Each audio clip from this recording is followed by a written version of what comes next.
Welcome to Deep River Farm. We got an issue with a raccoon or a possum or something like that.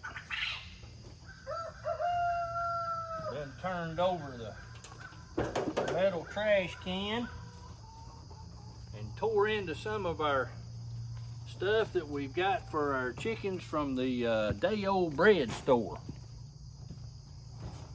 Whatever this is pretty good size. And it likes a free meal. I hadn't let my chickens out yet because I wanted to get all this stuff taken care of. Get all the trash picked up and get everything situated. It's bad enough now that it's an absolute muddy mess here on the farm. I tell you what, that thing is just devastating, whatever it is. What it did to my trash bag here, just shredded it.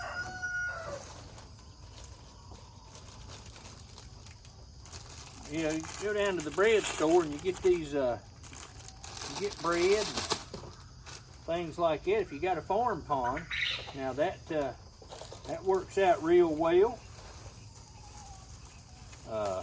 You can feed your fish and things. I like to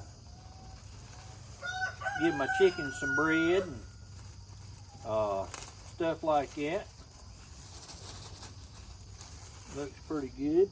You got to be careful though. You ain't careful, you'll get a hold of a piece of molded bread, and you don't want that. You just got to be real careful.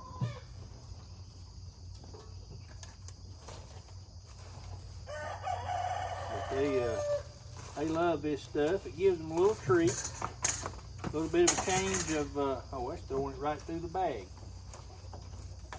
Thought I was putting it in the bag and I was pushing it right through a hole. I wanted to let y'all know too, I'm sure you're aware if you've watched my latest videos, but you may be a first timer to the channel today. And you see we got a decent amount of subscribers, and I appreciate everybody that has subscribed to our channel. But our videos got wiped out. We lost 489 videos on the 24th of July. They just vanished into thin air. Don't have a clue of where they went. They went into, I guess, what you might call cyberspace.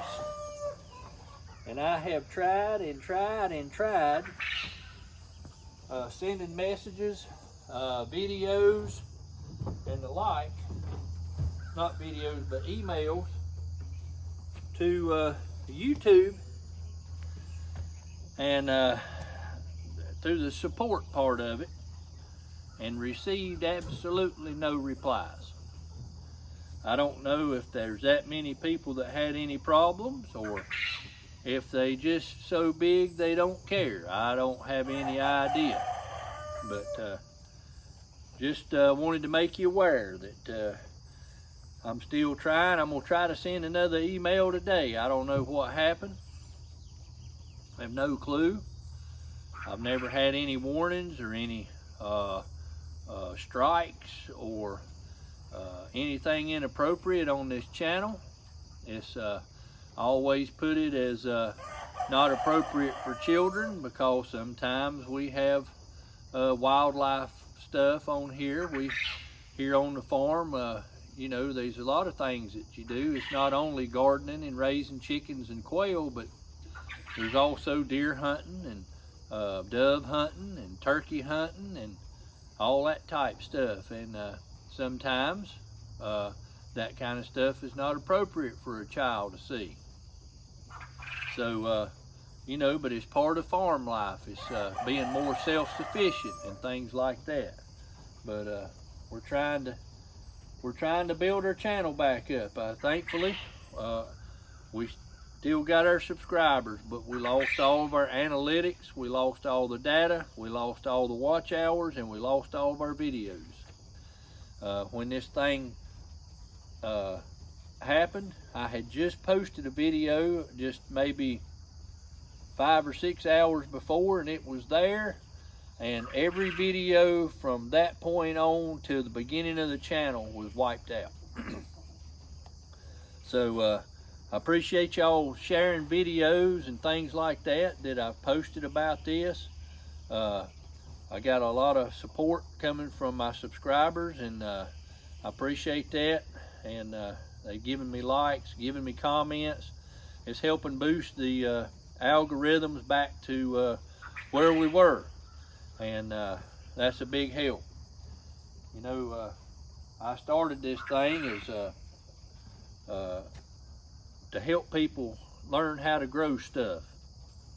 I've always enjoyed growing things and raising cows and that type of stuff. And I guess it started when I was about I don't know, 12, 13 years old. My dad started raising Rex rabbits for a company out of Georgia for the meat and the pelt. And I helped him build the barn and helped him build the cages, and we started with 4 females and 1 male rabbit. And we built that operation to over 400 rabbits at one time. And that's what got my interest in agriculture and that type thing. And then when I got into high school, I immediately got into the FFA, and it's been on like Donkey Kong ever since. I did have some breaks and things like that where I didn't raise anything, and that was because we had small children and stuff like that. But that's how it all started for me. And then when I got out of high school, I went to flight school, and wound up with a 20-year career with Piedmont Airlines and U.S. Airways. And then when 9/11 happened, the massive airline adjustments that took place, I was able to last about 4 years after 9/11, and then my 20-year seniority could no longer hold, and I had to get out of the aviation industry. So I went into communications. I was in sales and marketing for Time Warner Cable, and had been in it about 3 years when they realigned and moved the business class and stuff back to Charlotte from Greensboro. And I said, I'm just not going back down that way anymore. So I wound up going to work for a company out of Winston-Salem called Wilco and Hess. It was a convenience store chain and a gas company. And I was an auditor there for 9 years. And then one day, out of the blue, we was told we needed to have a meeting at a hotel. And at that meeting, it was revealed that they got bought out by Marathon, who owns Speedway, or I guess they still do. And our entire department was wiped out. The entire auditing department was wiped out, and we had covered 8 states. And each one of us covered 8 states. And that was a big blow, because it took 5 months to even get a job.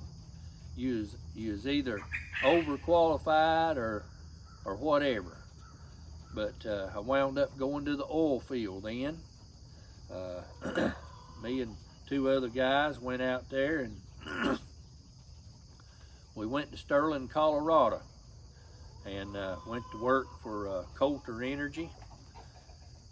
And we wound up starting in Sterling, and wasn't but just a few weeks we wound up in Watford City, North Dakota, drilling oil and flowing oil.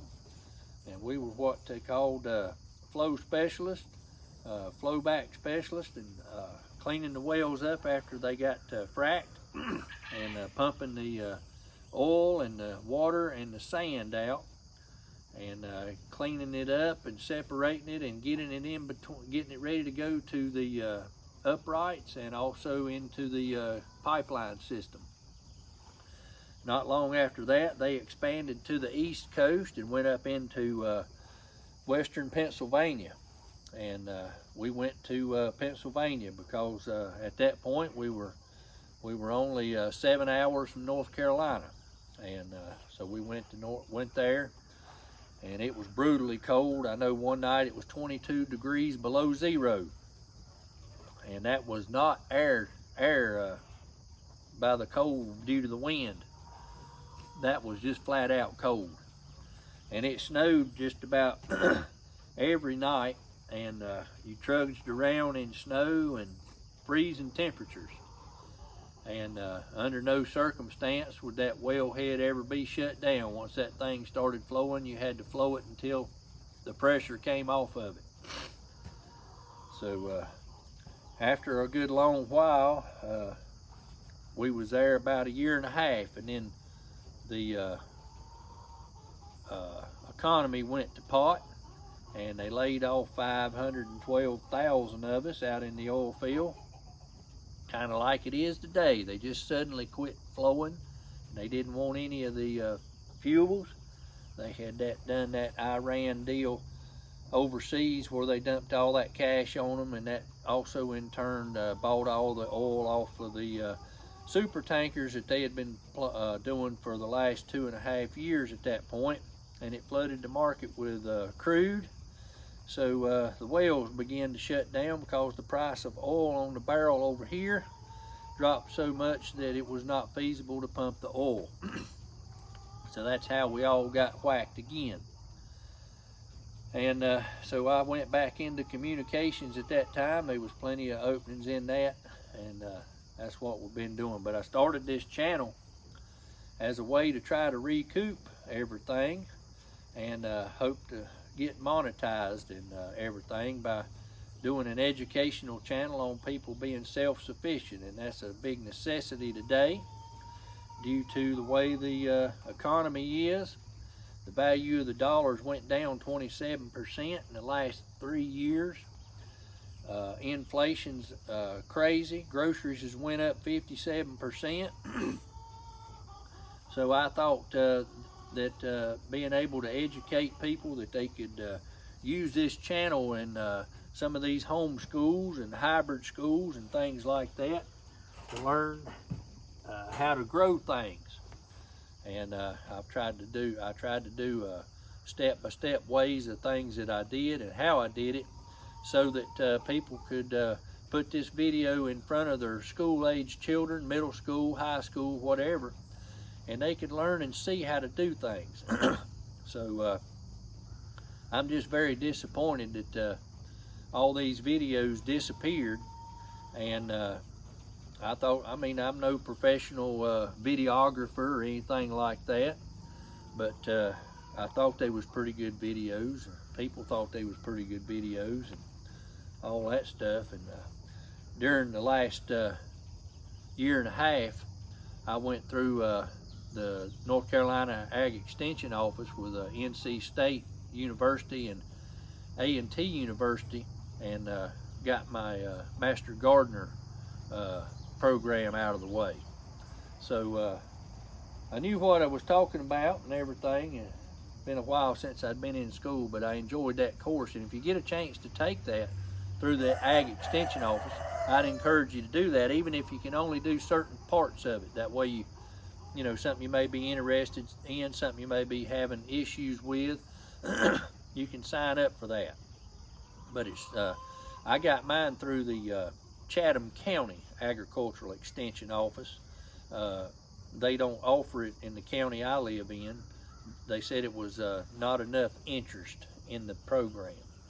But anyway, that's a little background on us once again from the beginning of where we started here on the farm, a little bit of history on the farm itself.